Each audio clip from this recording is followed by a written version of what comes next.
Hello प्यारे बच्चों। देखिए हम लोग आ चुके हैं एक्सरसाइज 5.1 के 5.1 के पार्ट नंबर 3 पे। तो ये थर्ड वीडियो है चैप्टर 5 का। और इसके पहले हम क्वेश्चन नंबर 4 तक इसके पार्ट 1 और पार्ट 2 में डिस्कस कर चुके हैं। सारे एग्जाम को, पास प्लेट को भी हमने अच्छी तरह से डिस्कस कर लिया है। उन्हीं एग्जाम्स की मदद से हम ये सारे क्वेश्चन को 1 बाय 1 करके सॉल्व कर रहे हैं और उम्मीद कर रहे हैं कि आपको आसानी से सारे क्वेश्चन का सॉल्यूशन समझ में आ रहा होगा। तो आइए क्वेश्चन नंबर 5 पर एक नजर डालते हैं।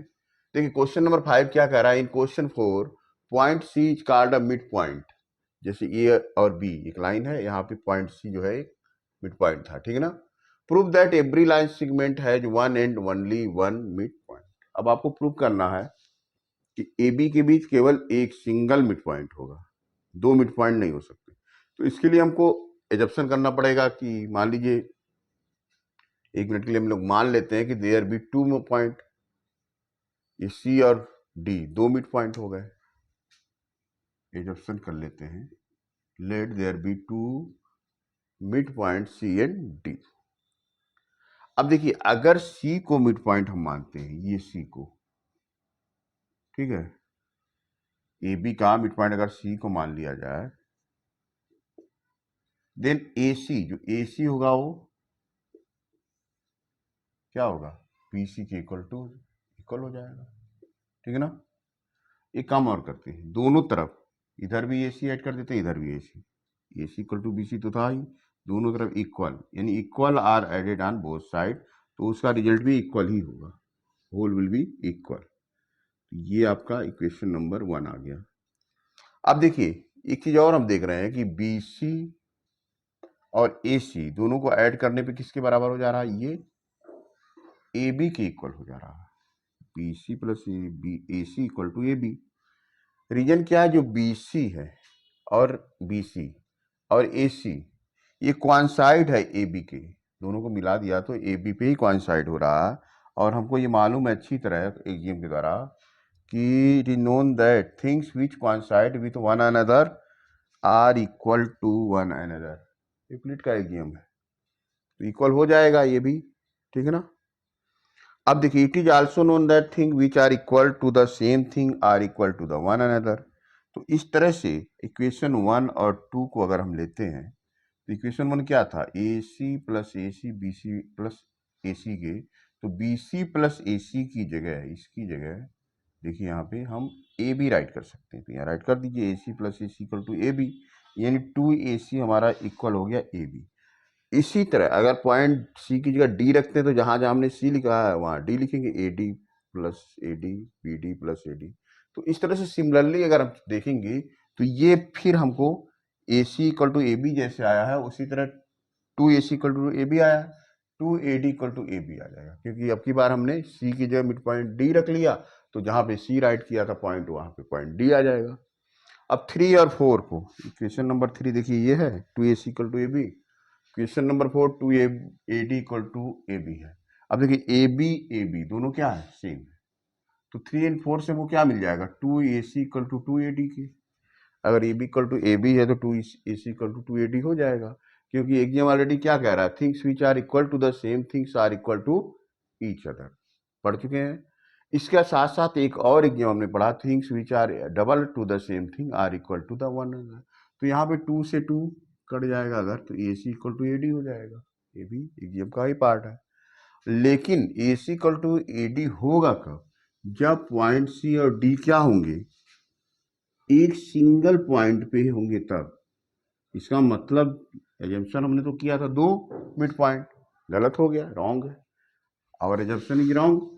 अगर ये रॉन्ग है तो हम कह सकते हैं कि there may be only one mid point on a given line segment, यानी सी और डी दोनों एक ही पॉइंट है, अलग अलग पॉइंट नहीं हो सकते हैं। इस तरह से हमने ये प्रूव किया कि जो है अगर कोई लाइन है तो उसके बीच every line segment has one and only one mid point, ये प्रूव्ड हो गया हमारा।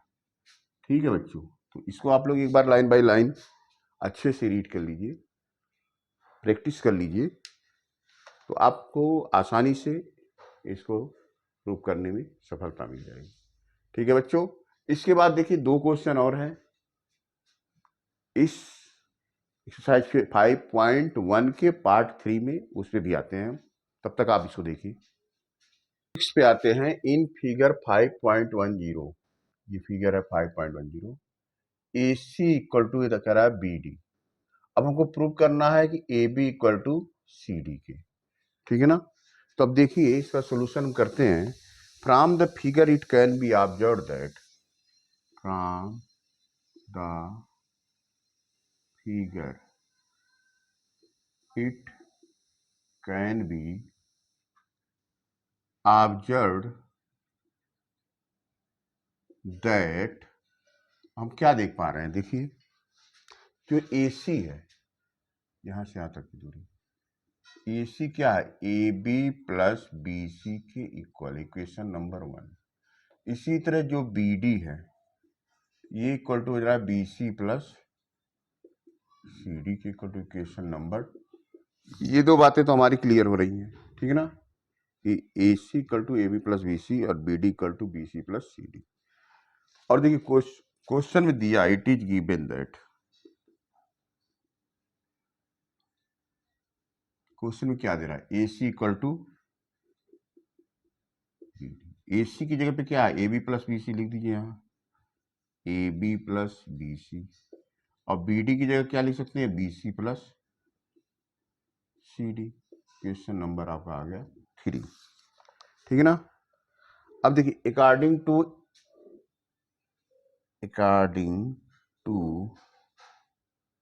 यूक्लिड्स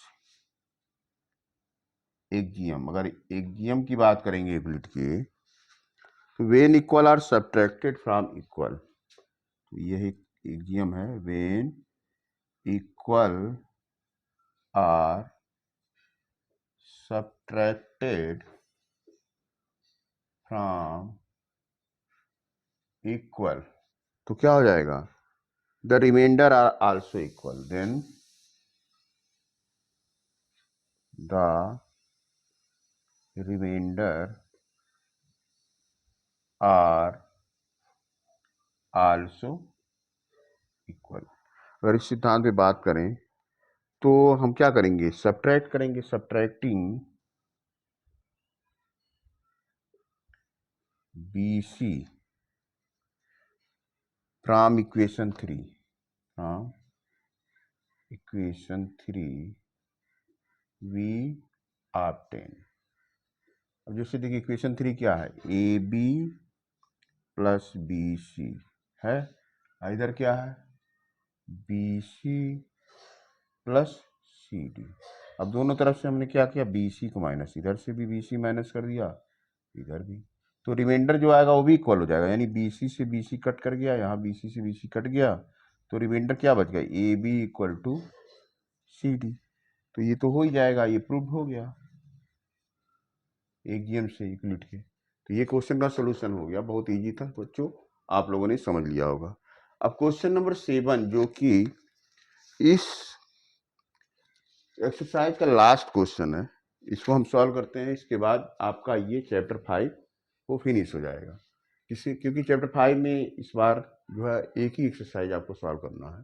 तो why is axiom 5 in the list of Euclid's axiom considered a universal truth, note that the question is not about the fifth postulate. यहाँ question axiom के बारे में हो रहा, पास्टुलेट के बारे में नहीं, वो भी फिफ्थ एक्जियम के बारे में। तो एक्जियम फिफ्थ है क्या, पहले तो इसको समझते हैं, इसका जो सोल्यूशन होता है उसके शुरू करने के पहले हम एक्जियम 5 को समझेंगे। तो लिखिए axiom 5 states that the whole is greater than the part, the whole is greater than the part। ये तो एक्जियम 5 है, ठीक है ना। This axiom is known as universal truth. अब इसको यूनिवर्सल ट्रूथ क्यों कहते हैं, this axiom is known as universal truth because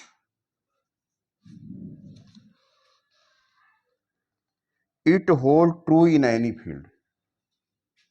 It holds true in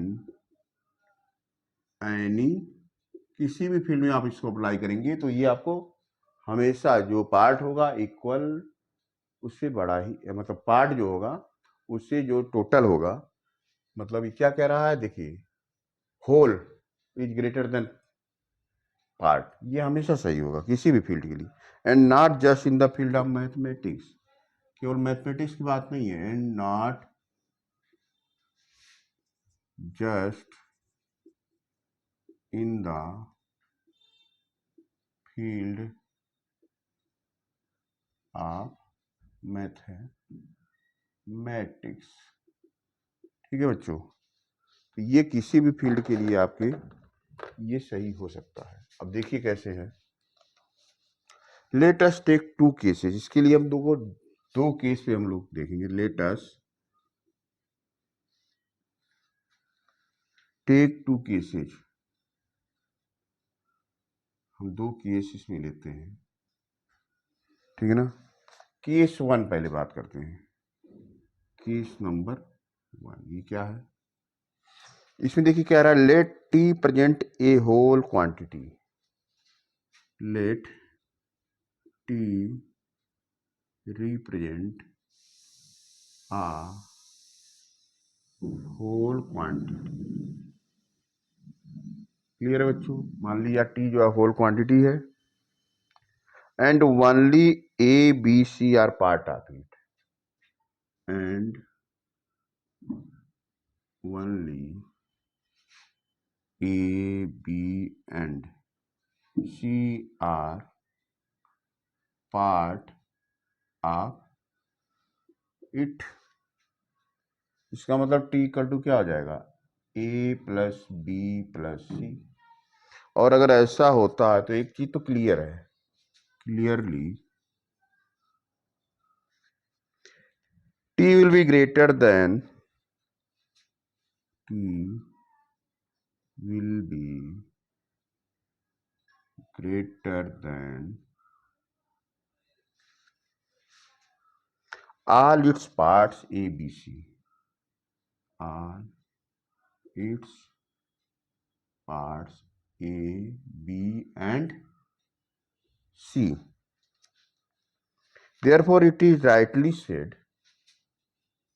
Therefore, it is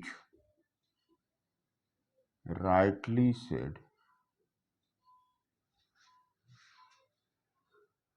that the whole is greater than the part. That the whole is greater than the part. तो ये तो case 1 हो गया। इसी तरह case 2 भी लेते हैं बच्चों। देखिए केस 2 की बात करते हैं, केस 2 की भी चर्चा कर लेते हैं। Late us consider the continent Asia. Late us consider the continent Asia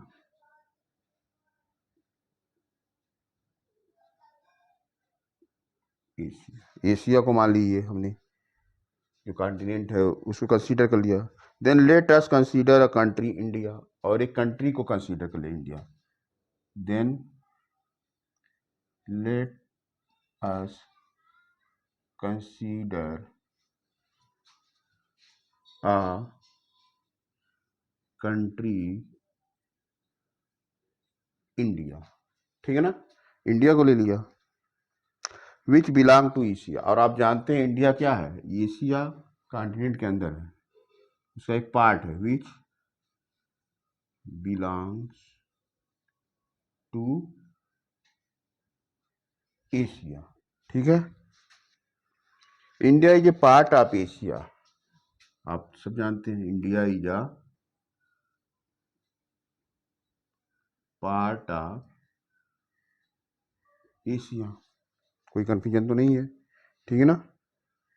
and it can also be observe that, and it can also be observe that, आप क्या देख रहे हैं, Asia is greater then India, map में जाएंगे तो आपको दिख जाएगा Asia is greater then India, क्योंकि इंडिया जैसे बहुत सारे कंट्री हैं एशिया के अंदर, तो इंडिया तो उसका एक पार्ट है, छोटा ही होगा। That is why we can say that the whole is greater than the part, that is why we can say that the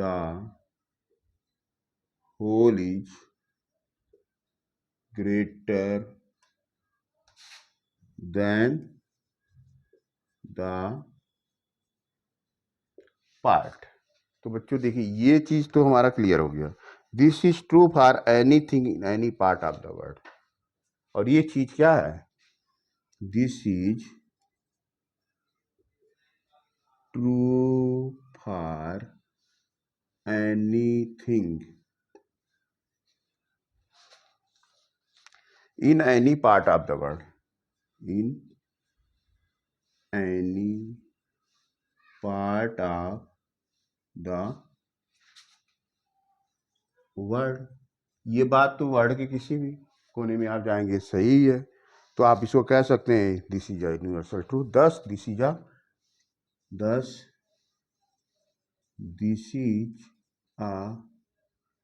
universal truth. ठीक है बच्चों, अब ये देखिए सारे क्वेश्चन एक्सरसाइज 5.1 के हम लोगों ने टोटल 3 पार्ट में कंप्लीट कर लिया, और आपसे मैं अनुरोध करूंगा कभी भी पार्ट 3 को देखने के पहले पार्ट 1 जरूर देखिएगा, क्योंकि उसमें मैंने सारे एग्जियम और पास्टुलेट को डिस्कस किया है, तभी आप इन सारी चीज़ों को समझ पाएंगे। तो बच्चों ये जो चैप्टर था वो एक ही एक्सरसाइज का था, काफ़ी छोटा चैप्टर रहा, और इस तरह से आप देखिए सारे क्वेश्चन नंबर 7 तक थे हमने सॉल्व कर दिया। बस आप लोगों से एक यही उम्मीद करता हूँ कि आप लोग वीडियो कंटिन्यू देखते रहेंगे, कमेंट करते रहेंगे और सब्सक्राइब करना नहीं भूलेंगे, और लोगों को भी मोटिवेट करिए कि मेरा वीडियो ज़्यादा से ज़्यादा वो वॉच करें। ओके बच्चों, बाय बाय, हैव अ